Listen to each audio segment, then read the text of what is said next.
کافی یہاں آنے کے بعد، کیونکہ میں پھر اس دن شام کو مجھے پہلی فلائٹ مل سکی کوئٹہ آنے کی، اور وہاں میں نے جو 2-3 دن گزارے ہیں 8 اگست 2016 کے بعد، میری زندگی میں اس قدر افسوسناک دن مجھے کبھی یاد نہیں۔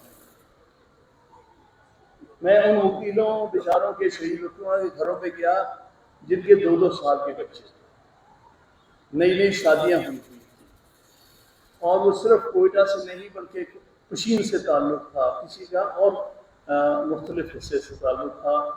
وہ 2 دن جو ہے وہ میں سمجھتا ہوں تاریخ کے سیاہ ترین دنوں میں سے ہیں۔ اللہ ہمارے ان وکلا بھائیوں کو، ان کے خاندانوں کو اللہ صبر دے، اور خدا کرے کہ ان میں سے وہی بچے جو ہیں ان کی جگہ اچھے وکیل بن کے، اچھے جج بن کے ثابت ہو سکے۔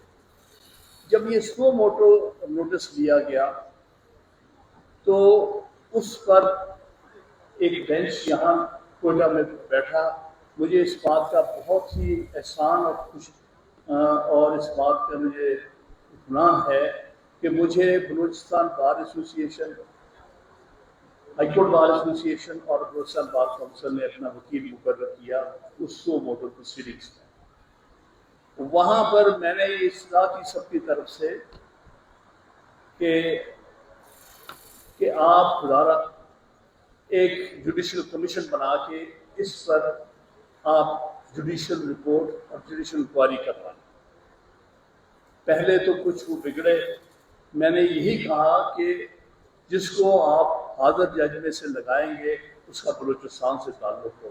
اس وقت صرف قاضی فائز صاحب جج تھے جن کا تعلق بلوچستان سے تھا۔